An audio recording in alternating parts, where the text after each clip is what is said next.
حیات انسان ہے، قرآن ہمارا رہبر ہے۔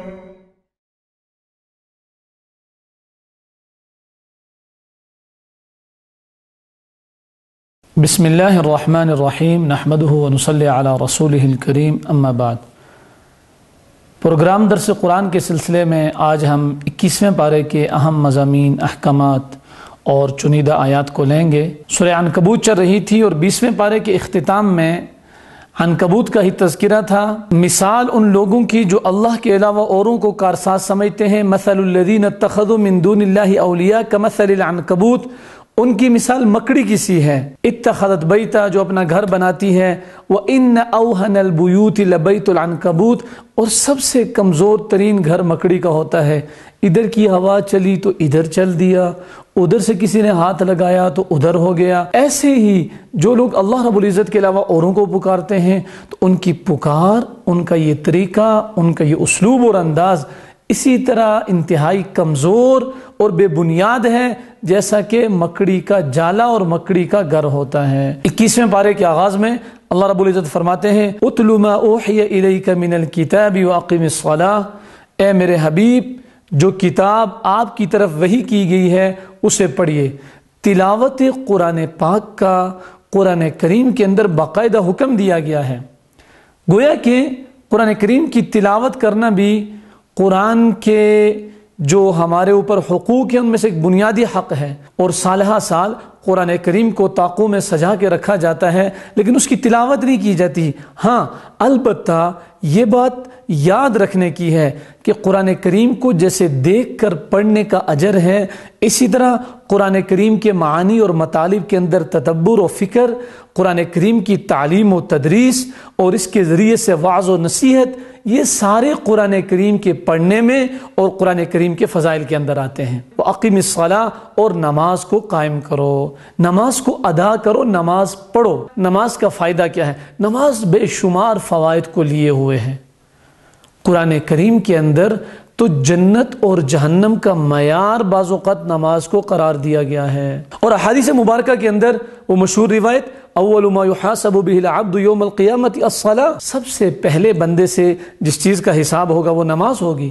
فإن صلحت صلح سائر عملی، اگر نماز درست نکل آئی سارے اعمال درست، وإن فسدت فسد سائر عملی، نماز میں کمزوری رہے گی سارے عمل غارت ہو جائیں گے۔ ایک فائدہ یہاں بھی مذکور ہے، ان الصلاۃ تنہی عن الفحشاء والمنکر، نماز بے حیائی اور بری باتوں سے روکتی ہے۔ اب دیکھیں ہمارا معاشرہ اس وقت برائیوں کا مجموعہ بنا ہوا ہے۔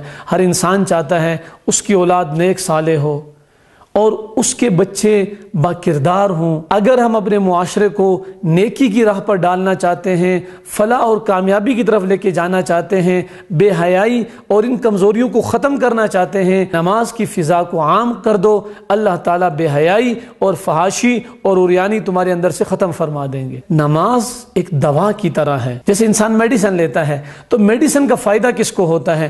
دو چیزوں کی جو بندہ رعایت رکھتا ہے، دو چیزوں کا التزام کرتا ہے۔ ایک یہ کہ دوائی کو پابندی سے استعمال کرے، تو آیا کہ ہم نماز پابندی سے پڑھتے ہیں۔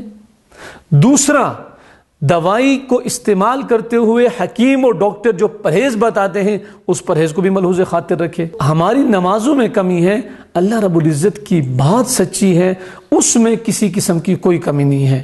وَلَذِكْرُ اللَّهِ أَكْبَرُ، اور فرمایا بے شک اللہ کا ذکر بہت بڑی چیز ہے۔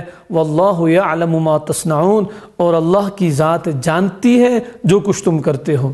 اس کے بعد عام دعوت کا اسلوب اور ضابطہ بتایا جا رہا ہے۔ فرمایا وَلَا تُجَادِلُوا أَهْلَ الْكِتَابِ إِلَّا بِالَّتِي هِيَ أَحْسَنُ وَلَا تُجَادِلُوا أَهْلَ الْكِتَابِ إِلَّا بِالَّتِي هِيَ أَحْسَنُ، اور اہل کتاب کے ساتھ بحث و مباحثہ نہ کرو مگر اس طریقے پر جو عمدہ ہے، اس لیے کہ وہ اہل علم ہیں اور ان کے اندر فہم و فراست ہے، وہ بات کو لے سکتے ہیں۔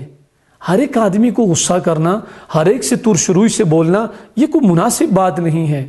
بعض موقعوں پر ایسا کرنا پڑتا ہے، اور یہاں قرآن کریم بتا رہا ہے، قرآن کریم اس کی اجازت بھی دیتا ہے، لیکن اپنی دعوت کا آغاز اور اپنا عام اسلوب اچھا، احسن، خوبصورت اور نرم رکھنا چاہیے۔ جیسے کہ اللہ رب العزت نے موسیٰ علیہ السلام اور حضرت ہارون علیہ السلام کو جب فرعون کی طرف بھیجا، فرمایا اذهبا الى فرعون انه طغى، اب دونوں فرعون کے پاس چلے جاؤ، وہ سرکش ہو چکا ہے۔ لیکن جو بات کہی کہ بات کیسے کرو، فقولا له قولا لینا، جب بات کرنی ہے تو بات نرمی سے کرو۔ قیامت کی صبح تک اللہ تعالیٰ نے ایک اسلوب اور طریقہ بتا دیا اور دعوت کا انداز بتا دیا۔ باقی اللہ کے تو علم میں ہر چیز ہے، اللہ تو سب جانتا ہے، اللہ سے کوئی چیز چھپی ہوئی نہیں ہے۔ الا الذین ظلموا منہم، مگر ان کے ساتھ جو ان میں سے ظالم ہیں، نہ انصاف ہیں اور بہت زیادہ سخت اور تلخ لہجہ اختیار کرتے ہیں، تو ان کے ساتھ سختی اور تلخی کرنے کی گنجائش اور اجازت ہے۔ یعنی ظلموں سے مراد ان اہل کتاب کو لیا ہے جو مسلمانوں کے خلاف جارحانہ عزائم رکھتے تھے اور قتل و قتال کے مرتکب ہوئے تھے۔ ان کے بارے میں مسلمانوں کو کہا کہ تمہیں بھی قتل و قتال کی اجازت ہے اور تمہیں بھی گفتگو میں ترشروئی لانے کی اجازت ہے۔ تو دین ایک اسلوب دیتا ہے، ایک راستہ دیتا ہے، ایک طریقہ بتلاتا ہے اور انسان کی ہر شعبے کے اندر رہنمائی کرتا ہے۔ آگے چل کر قرآن کریم کی حقانیت کی بڑی عام فہم اور زبردست اور مضبوط دلیل دی۔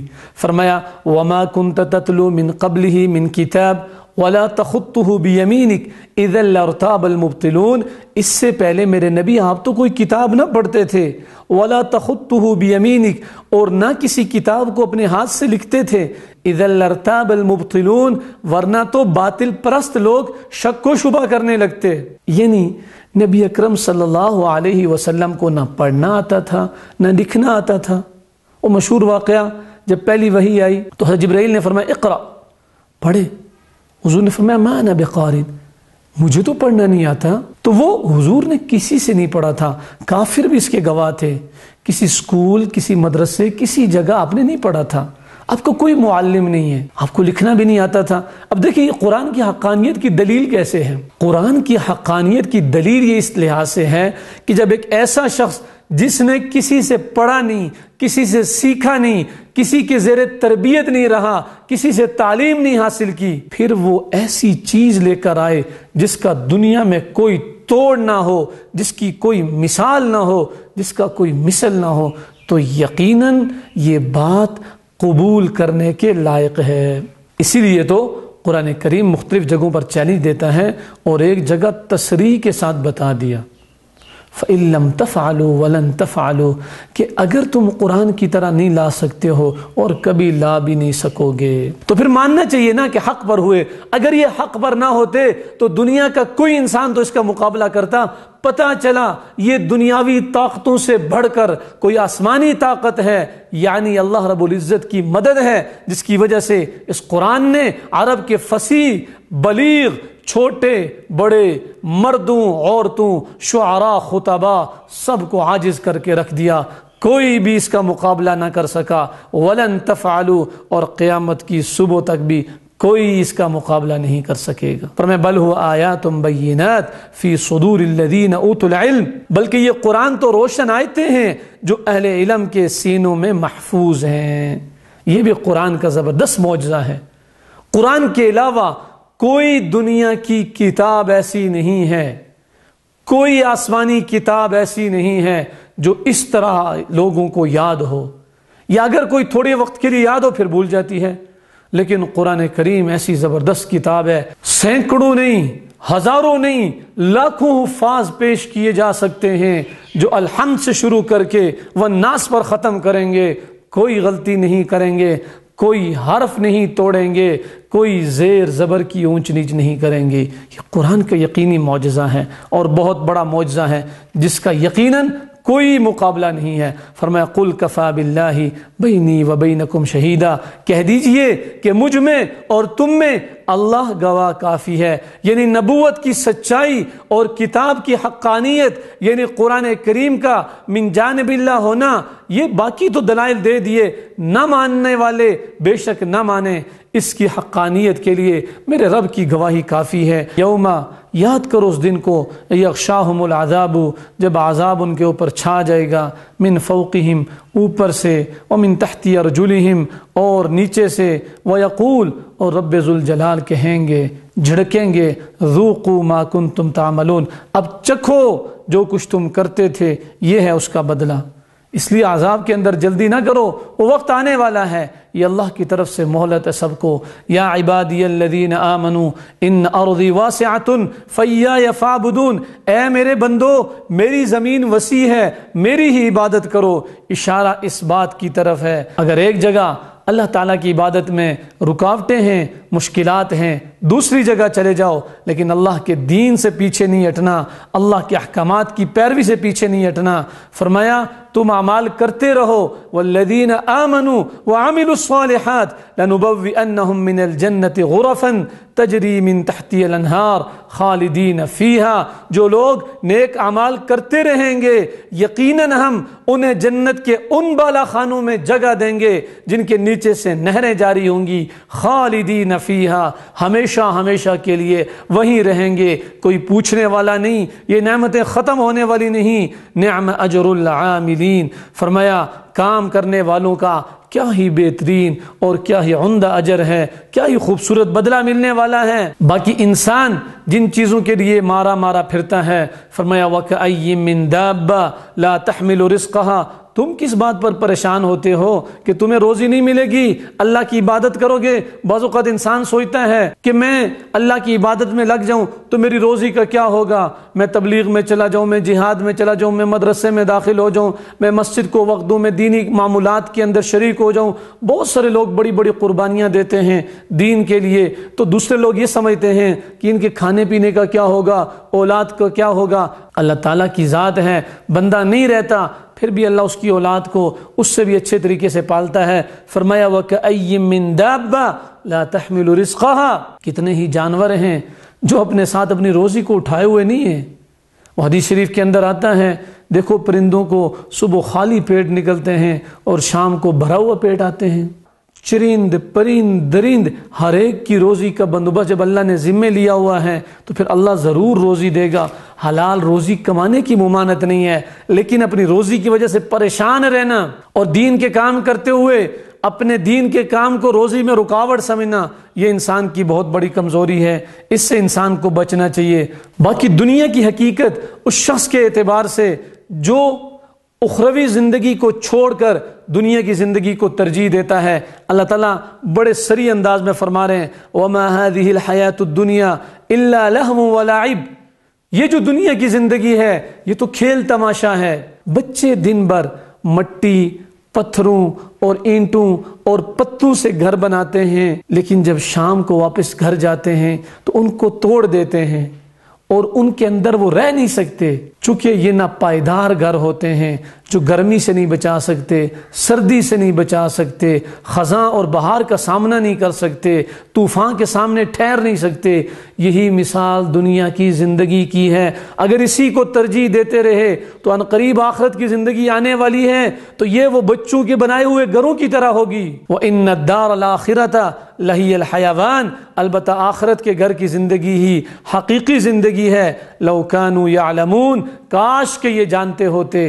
آخرت کی طرف اللہ رب العزت انسان کو متوجہ کر رہے ہیں کہ انسان اپنے شب و روز کی محنت اپنی آخرت کے اندر لگائے، ہر کام کے اندر دیکھے کہ میرا رب کس سے راضی ہوتا ہے اور کوئی ایسا کام نہ کرے جس سے اللہ کی ذات ناراض ہو۔ پھر فرمایا تم میرے دین کی محنت کرو گے، دین کے اندر آگے بڑھنے کی کوشش کرو گے، والذین جاہدوا فینا، اور جو لوگ ہماری راہ میں مشقتیں برداشت کریں گے، ہمارے راستے میں جہاد کریں گے، لَنَهْدِيَنَّهُمْ سُبُلَنَا، ہم انہیں اپنی راہیں ضرور دکھا دیں گے، ان کے لیے مشکلات کو آسان کر دیں گے۔ دین پر عمل پیرا ہو کر مشکلات، مصائب اور حالات کا سامنا کرنے والوں کے لیے اللہ رب العزت کی طرف سے زبردست وعدہ ہے کہ عارضی مشکلات آئیں گی۔ وَإِنَّ اللَّهَ لَمَعَ الْمُحْسِنِينَ، اور اللہ نیکوکار لوگوں کے ساتھ ہے۔ انجام اور نتیجے کے اعتبار سے نیکوکار لوگ ہی سب سے کامیاب لوگ ہیں۔ اگلی سورت سورہ روم ہے، اور سورہ روم مکی سورت ہے، 60 آیات اور 6 رکوع پر مشتمل ہے۔ بسم اللہ الرحمن الرحیم، الف لام میم، حروف مقطعات ہیں جن کا حقیقی معنی اللہ اور اس کے رسول ہی سمجھتے ہیں۔ غلبت الروم، رومی مغلوب ہو گئے۔ اصل میں 2 بڑی طاقتیں ایران جن کو فارس بھی کہا جاتا تھا اور رومی جو کہ عیسائی تھے، یہ حضور صلی اللہ علیہ وسلم کی بعثت کے وقت دنیا میں مشہور طاقتیں شمار ہوتی تھیں۔ مسلمانوں کی جو دلی ہمدردیاں تھیں فارس والوں کے مقابلے میں نسبتاً روم والوں کے ساتھ تھی۔ مشرکین مکہ کی جو ہمدردیاں تھیں تو وہ فارس والوں کے ساتھ یعنی ایران کے آتش پرستوں کے ساتھ تھی، ادھر مسلمانوں کی ہمدردیاں روم والوں کے ساتھ تھیں۔ ہوا یہ کہ حضور صلی اللہ علیہ وسلم کی بعثت کے کچھ ہی بعد غلبت الروم، رومی مغلوب ہو گئے، یعنی جن کے ساتھ مسلمانوں کی ہمدردیاں تھیں۔ اب ظاہری بات ہے جب دوست شکست کھا جائے اور آپ کا دشمن غالب آ جائے تو دشمن کو خوشی ہوتی ہے۔ مشرکین مکہ بڑے خوش ہوئے کہ مسلمان جن کے قریب تھے وہ تو ہار گئے اور ہمارے ایران والے جیت گئے۔ اس پر اللہ رب العزت نے مسلمانوں کو تسلی دی کہ ٹھیک ہے، فی الحال رومیوں کو شکست ہوئی، فی ادنى الارض وهم من بعد غلبهم سيغلبون، نزدیک کی زمین پر، اور وہ مغلوب ہونے کے بعد عن قریب غالب آ جائیں گے، فی بضع سنین، چند سال میں ہی۔ جب یہ آیات نازل ہوئیں، اللہ اکبر، صحابہ کرام رضوان اللہ علیہ مجمعین کو اللہ اور اللہ کے رسول کی باتوں پر کتنا یقین تھا۔